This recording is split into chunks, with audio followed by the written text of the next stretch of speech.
તમને આપણે કહેતા હતા ને કે વિડીયોમાં આગળ બના રહેજો, આપણે કીતુબેનની ઈચ્છા છે તો પૂરી કરવાની છે. તો આપણે કીતુબેનને પૂછ્યું આપણે ક્યાં આવવાનું છે.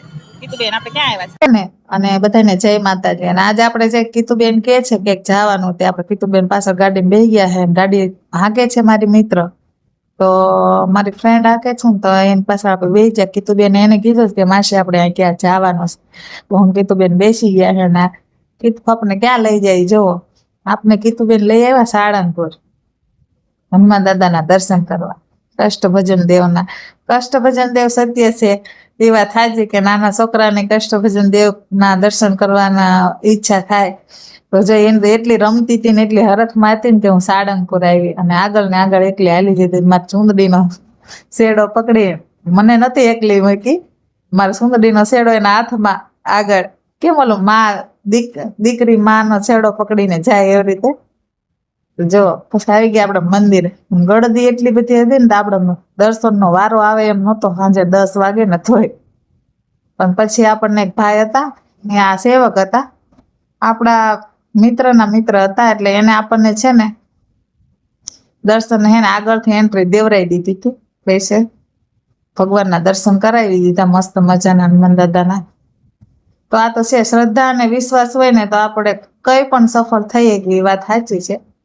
ભગવાનને આપણે દર્શન કરવાની ઈચ્છા હતી, આપણે એમ હતું મનમાં ક્યારે વારો આવશે, પણ જો બધાને પહેલા આપણો વારો આવી જાય. તો આપણે કષ્ટભજન દેવના દર્શન કરી લીધા, સરસ મજાના દર્શન થયા આપણને. અને પછી આપણે દર્શન કરીને પાછા આવી ગયા. દર્શન કરીને પાછા આવી ગયા ને પછી ભાઈ આપણને પ્રસાદી લેવા લઈ જતા હતા. તો મેં એમને પેલા છે ને આભાર વ્યક્ત કર્યો કે તમે ન હોત ને તો આજે અમારા દર્શન કદાચ અમે કર્યા વગર વયા જાત, કારણ કે મોડું થઈ જાય અમારે. અમે 2 લેડીઝ જ હારે હતા, એટલે રાતે મોડા ન અમે જઈ શકીએ એકલા. એટલે ભાઈને પછી આપણને પ્રસાદી લેવરાઈ દીધી. ઉપર અલગ જ હતા એવા રૂમ, એમ પ્રસાદી લેવા આપણને લઈ ગયા. અને ગળદી નહીં, એમ સરસ મજાની પ્રસાદી લેવાની મજા આવી ગઈ. ને આપણે આવ્યા તો ઘણી વાર છે, પણ પ્રસાદી આપણે પહેલી વાર લેવી છે.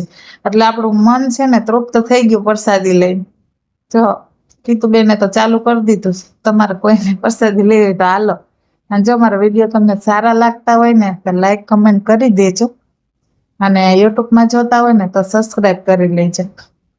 અને પ્રસાદી લેવાની આવી ગઈ મજા. આમાં હતા તો ઘણા બધા, પણ અમારે કોઈને વિડીયોમાં એ બધાને આવવાનું નહોતું કે અમને વિડીયોમાં ન લેતા, એટલે આપણે કોઈને લીધા નથી વિડીયોમાં. પછી છે ને આપણે પ્રસાદી લઈને પછી કીતુબેનને આવીને પૂછ્યું કે તને મજા આવી કે નહીં.